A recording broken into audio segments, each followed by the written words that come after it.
What's up, you guys? Matt Jablonski here tonight with a testimony for you guys. Tonight, one of my followers, Tumbleweed. You guys have seen her in the comments many times. She always comes by and hangs out with us. She is celebrating 9 years of recovery tonight, so throw up all kinds of hearts for that.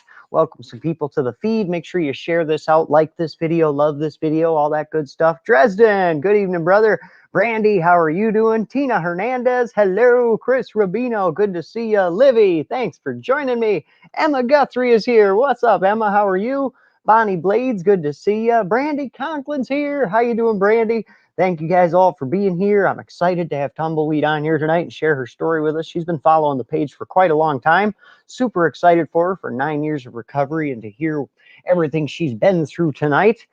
Let's see. Heck yeah, Brandy says, congratulations, Tumbleweed. Heck yeah. Chad Smith, how you doing, brother? Good to see you tonight. Dresden Dittmer, congratulations. Hell yes, hell yes. Tammy Brooks, good evening. Stephanie Martinez, congrats, girl. I will have 9 years on 3/3. Right on, Stephanie. That's awesome. Coming up on some big time there. Alexis, hey, good evening. Hey, Alexis, how are you? Shauna, good to see you. Hey, from North Pole, Alaska. Right on. Good to see you. Chad says she's a great friend of mine. Awesome. Good. I'm excited to have you here. Thanks for being here, guys. Let me get a couple more shares on the board here. What the heck? No, Facebook, don't you do that. There we go. It's doing okay now. Get this shared out to a couple more of my groups here. Oh, there's the one I was looking for. Good. Rusk County, Wisconsin. Got to have that one. Oh, yeah. Awesome. Thank you guys, everybody, for being here and for sharing this video out. I'm excited for this tonight. This is good stuff. Redemption Road. That's always a good group to share, too. Love that stuff. All right. Oh, Dream XL. Got to share Dream XL. I love Mikey Concepts. There we go. And Points of Positivity. Look at that. Shared there. And Recovery Warriors. Why not? Thank you guys that have all of you guys that have invited me to your groups. Thank you. Melissa Wright. Hi, Maddie. It's been a while. Been so busy with work. Thinking of you all. Right on, Melissa. Glad to have you here. Emma Guthrie. Doing a lot better this evening. Been having some struggles, but got a new sponsor and taking a different direction with my recovery. Still have my clean time. Right on, Emma. Well, that's the way to work it. You know, if something's not working for you, you just keep working something else, you know, go somewhere else with it, you know. Hey, Tumbleweed. She's in the comments. Awesome. Annie Marie Giza just popping in. Annie went through surgery today. So, Annie, you've been in my prayers, and I hope you're doing good and feeling good. All right, guys, I think I'm not gonna waste any more of your time. Thank you guys for sharing and liking and loving this video. Make sure you hit that reaction button. I'm not gonna waste a minute more. Throw up every heart in the world and help me welcome my guest tonight, Tumbleweed.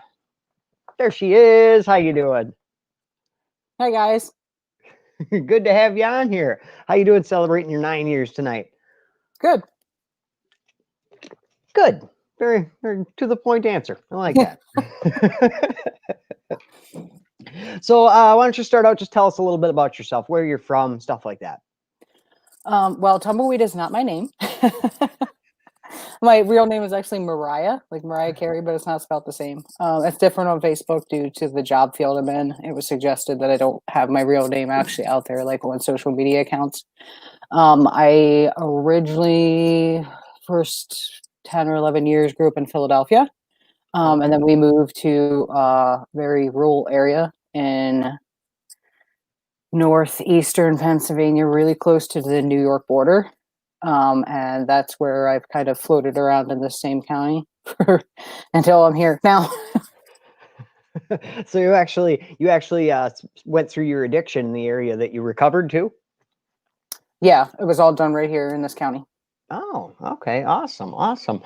So when did it all begin for you? When did you start getting into drugs and addiction start taking over?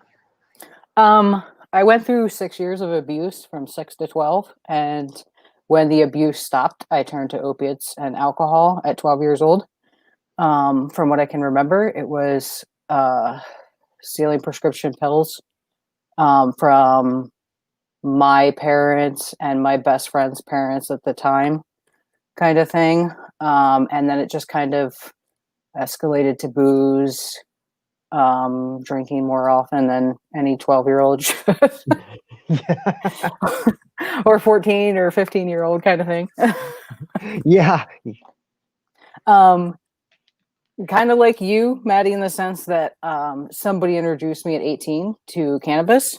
And when I got into cannabis, I turned away from all other like harder drugs kind of thing. I continued to drink, but I didn't really do any of that other stuff. I just kind of smoked pot. At 19, almost 20, I went to college. And that was eye-opening because we were raised in a really, really religious family. So that opened other avenues and doors and possibilities. So I fell back into my addiction. Yeah. Fell back into my addiction at college. I ended up failing out of college. And it was the winner of, here goes my cat. It was the winter of 2008. I failed out, and then for quite a few months I lived in a drug house with one of my best friends at the time, who actually were still really good friends. We both kind of went through recovery at the same time together. Oh, that's awesome. Yeah. We lived just horrible house. Looking back on it now, some of the stuff I'm like, how am I still alive? Kind of thing. Like, the water barely ran in the house. The stovetop didn't work. There was no handle in the microwave, like that kind of stuff. Like, you used to eat soup out of a can without warming it up, kind of stuff. Like, just drinking soup out of a can. Just really rough stuff, rough shape. Yeah, kind of, I've been there too. So, yep, house to live in.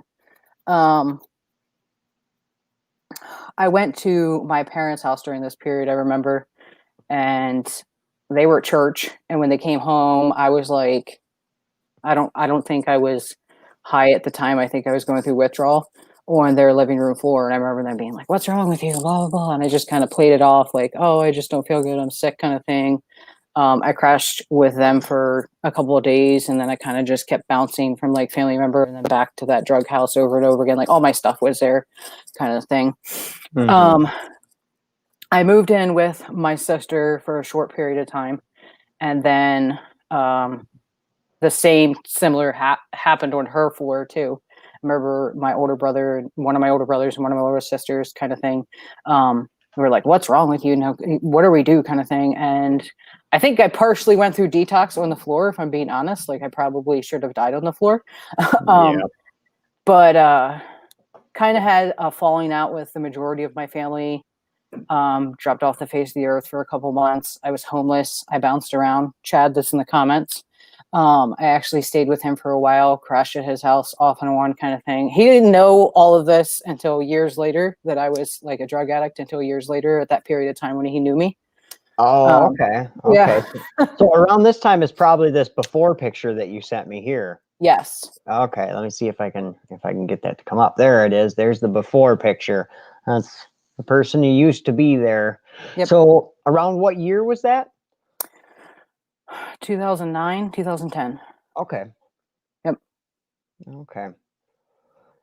So I hate seeing pictures of myself like that. How does that feel when you see that before picture like that? I don't really remember that picture, if I'm being totally honest. I think somebody else took it on their phone. That house was a different drug house, but it was a drug house nonetheless kind of thing. It was rough shape. Like, I look back on some of the positions as any person, but specifically as a woman that I put myself into, and think like it's only by the grace of God that I walked out in as good of shape as I did. Yeah, thank God we're not missing arms or anything like that. Yeah, for sure. Yeah. So, was that coming close to the end of your addiction, or is that? Yep, we're creeping up to about like a year and a half beforehand. Okay. A lot of it was through my teenage years. I was like a functioning alcoholic through my teenage years, and as I got older and into college and stuff like that, besides, failing out, obviously. I lost a job during that period when I failed out of college too, right before, all the falling out with my family and stuff happened. I managed to find my own place. It was actually really close to Chad's house. Oh, I okay. managed to find my own place and keep my job that I had. I continued to drink and use. I put my life at risk so many times, like I said, and just in bad situations. I started to fall behind on bills because I put drugs and alcohol before, paying my rent, paying my electric, kind of stuff. Lied, betrayed, stole from my families and friend. Um, and then it was actually January 15th, 2012, is when I found out that I was pregnant with my first daughter. And when Oh, I okay. left one of my best friends at the time, right now, she's still in active addiction at this period of her life. So we don't talk anymore. Um, she went with me, and I remember coming out of the doctor's office that day and being like, this is it. Like, I have to either do something or like I would have been dead had I not got pregnant with her. And I tell her that now, kind of thing. Like, mommy wouldn't be here if I wouldn't have got pregnant, because I was going down like an even darker path, turning to harder stuff, using things that, like, it didn't really matter what it was, who it was with, how we were doing it, kind of thing. Um, so I can't imagine that I'd still be alive had I not got pregnant. Yeah. Um, and that was kind of like that point of change in my life. Yeah. There you go. Yeah, where it was like, okay, I got to do something about this, or like, she's worth it, kind of attitude. That, like, sometimes I feel, those of us who turn to addiction, felt like our parents never did to us. Like, put us first, like, that we were worth, that time and that energy and that money and that effort to make that change for. Because I'm sure there's plenty of addicts out there that grew up with parents who were addicts, or grew up with parents who were alcoholics, and didn't make that point of change in their life and choose the right direction, kind of thing. Amen. Amen. So after 10 years of using, or around a decade of use, you end up pregnant, and here's the picture of you with your baby there. Yep. And I mean, for you to find recovery and to make it out of there is just absolutely amazing. It really is. Guys, make sure you react to this video, throw up some hearts so we keep a good priority going. Melissa says, how long does it take for your body to fully detox? Depending on the drug of use and the amount of use and things like that. Normally with like illicit drugs, meth, weed, and heroin is what she says here. Meth and heroin, the repair process is around 1 to 2 years, depending on your level of use. Marijuana, of course, is out of your system in 30 days, and but there is a small withdrawal period after that. Yeah. Anyways, so back to your story now. When you finally come into recovery now, how did you go about making your way into recovery? I just did a cold turkey. Okay. And looking back on it now, because I'm pregnant with my second daughter now. Looking back on it Oh, now, yeah, looking back on it now, I realize all that stuff that, like, I chalked up to, like, oh, I'm really sick and this stuff and this and that kind of thing that I complained to the doctors about, was actually probably withdrawal, and I was probably going through detox and I didn't know it. And I never was honest about my drug use because I was too afraid that they were going to take her when she was born, kind of thing. mm-hmm. Um, so I never told them, like, hey, the first 2 weeks I was pregnant, I was actually actively using drugs, kind of thing, without knowing. Um, I drank a couple times too, with before I knew, kind of thing. Mm-hmm. And I did tell them that, but to the extent, like, there were multiple times during the pregnancy I had to be hospitalized because I couldn't keep anything down. Like, the only way I could get anything in me was like IV, like the bags and stuff like that. Um, Admitted to the hospital. I think I had to stay overnight a couple of times because I couldn't even keep water down. Like, was just so sick. I was really underweight when I got pregnant, so they were like, for any of the moms that are in the comments, I actually had to almost gain like double what they normally tell you because I was so underweight. And then the first, like, trimester, the first 3 or 4 months that I was pregnant, I actually continued to lose weight. So I think that was part of that withdrawal and that detox. Unknowingly at the time, I just kind of thought, like, oh, I could just stop doing all this stuff and it's fine, like nothing's gonna happen, sort of thing. Yeah, yeah. We often have that problem of, well, it wasn't yesterday. I mean, that was 2 weeks ago. How is that still affecting me? Hmm. Yeah. Exactly.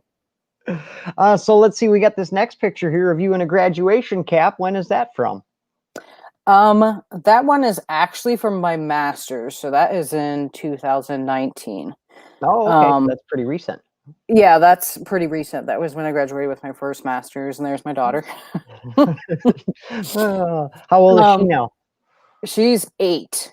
8 years old. Wow.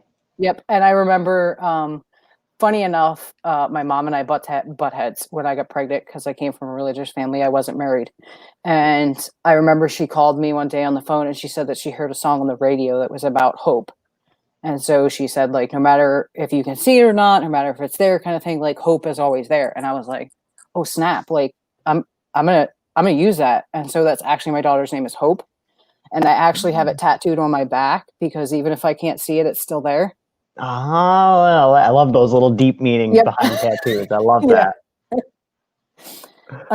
So it was actually, there were a couple of points during my recovery that I struggled. I don't want people out there to think like, oh, you got 9 years and it was easy, kind of thing, like that recovery is this easy process and that I haven't struggled or that I haven't, been close to that edge of going back or turning back to one of those things. 27, I met this great guy, man of my dreams kind of thing. We were engaged to be married. Later found out in the year and a half that we were married, as the relationship progressed, that he was actually an alcoholic and a drug addict himself. He hit it really, really well. And the weekend of 2017, the weekend that I graduated from college with my bachelor's degree, was also Mother's Day weekend. We were set to move 2 weeks later. So I had quit my job. We signed out of the lease that we were in to get out of it at the end of May of 2017, kind of thing. The night of my graduation into Mother's Day, I had found out that he had been cheating on me for the last 3 months. And yeah. And so that was a pretty low point. And it was like, oh snap, I have 2 weeks to find somewhere for me and my kid to live now. Like, and that was like a really low point. That was like the one of the lowest of lows kind of thing. And I was like, I could have just one. Like, I could drink one and I'd be fine, kind of thing. Like, trying to find that escape, trying to find that, like, I got to numb everything that just happened. Like, I got royally screwed. Mm-hmm. And God actually sent me an angel. I don't think she's on this right now. I'll probably tell her after the fact. But her name is Adrian, and I knew her through the job I had at the time that I had quit because I thought I was moving. And she was actually one of my professors during my bachelor's degree, and she reached out and she gave me the money to give for a security deposit so I could find somewhere to live. Nice. Yeah, sorry, pregnancy hormones. Oh, you blame it on what you want. That's powerful right there.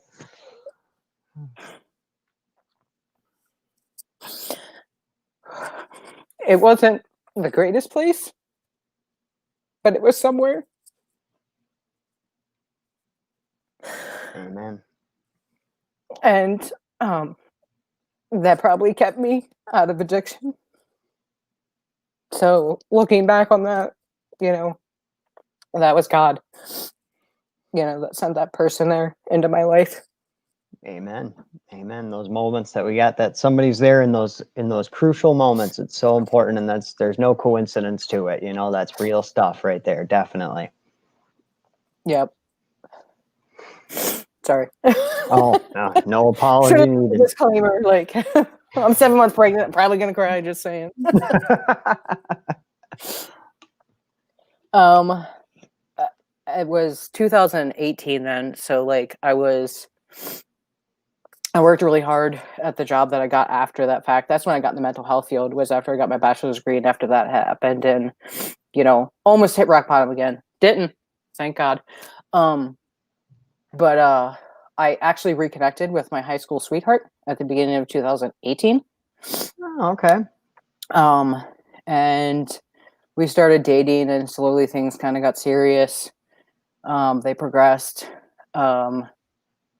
And he has done nothing but like take my daughter under, kind of thing. So he accepted her. He knows my trauma in my past. I know stuff about his trauma and his past, kind of thing. He totally understands my addiction, supports my recovery 100%, kind of thing. And it was actually I think it was after we moved into this house because we lived in that really crappy house for a while until we found somewhere better. And um, we were talking. I don't even remember how we were talking or what came up, but somehow it came up. And he told me that he has a medical condition called polycythemia, I think is how you pronounce it, which basically means that his body has too many red blood cells. And Okay. the life expectancy for that is really low.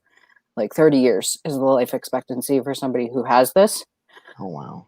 Um, so falling madly in love with somebody and then finding that out was like a slap in the face. And I didn't really say much. And then I just kind of like got up and left the house. And I took my car and I sat outside the bar. And I was sitting in my car outside the bar, and God sent another angel. And somebody that I knew through the coffee shop that I worked at, previously, walked over to my car when I was sitting there. Like, they came out of nowhere, I swear. Like, they just came out of nowhere and walks over kind of thing because my window was down. I'm just sitting there like, I don't think he saw that I was crying. He didn't know anything that was going on that night kind of thing. He just walked over, hey, how you doing? What's up? Blah, blah, blah. And of course I'm this strong, brave person. So I put on this front, like, oh, nothing, just hanging out, like waiting for a friend or something, made up something. Unbeknownst to him, had he not shown up at the moment that he shown up, I probably would have went inside.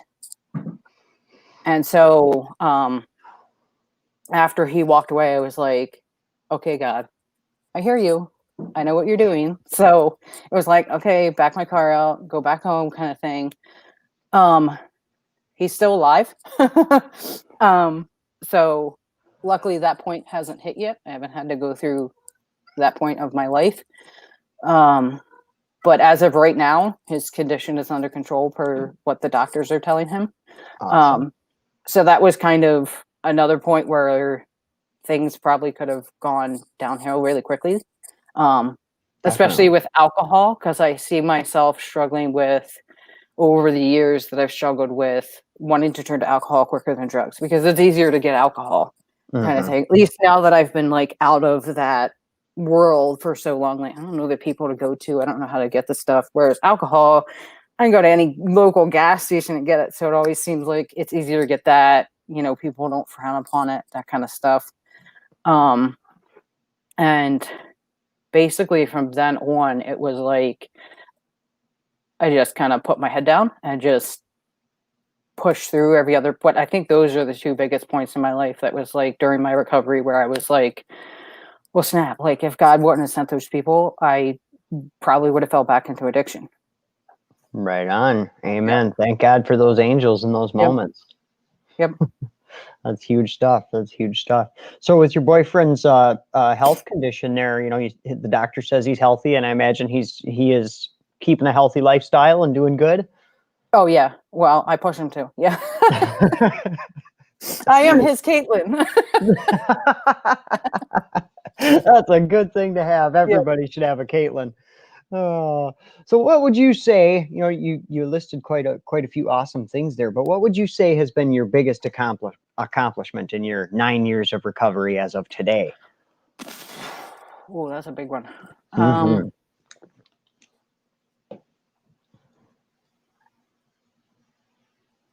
Probably going to brag on my kid. Somehow she has managed to go through some really tough shit in her life because of me and my choices kind of thing. And William is my boyfriend's name. And he has done nothing but like work so hard this school year because of COVID. I didn't send her back to school because everybody in the household, I have a disabled brother that lives with me. Everybody in the household is super high risk. So I didn't send her back to school, and he like went above and beyond and stepped up to help her with school. And at the end of the first marking period, the school district called and explained that out of the 200 kids that were in cyber school, she was the only one that was done her work at the end of the marking period. And it was like, that's huge. Like for any kid, like an 8-year-old, to put in that much work and that much time and that much energy and effort. And I know I'm talking about him a lot, and that's because, like he put the brunt end of it in there, but like somehow I feel like her being this tiny human that is like this amazing person that all of her teachers say, like, she's such a leader, she's so smart, this and that kind of thing. Like, she's probably my biggest accomplishment. Like, I don't give a crap about those degrees hanging on the wall. I don't need those kind of things. Like, she's what saved me. Like, I need her to grow up and be this person that she is at 8 years old and continue to be that person. Amen. What a perfect answer. That was awesome. Yeah, there's something to be said about that, through everything she went through with, before she was even born, she was going through stuff. And then, to be born and have to push through a mom with, you got recovery is no small feat for anybody, and it takes a village. It takes the whole family to work through that, and for her to be there with you through your recovery and to have been the one to save you, that's awesome stuff. It really is. Yep. Well, is there anything else you want to share with us tonight? I don't think so. I think that was about it. Any thoughts for somebody out there that's pushing through early recovery and looking at you and thinking 9 years is too far? I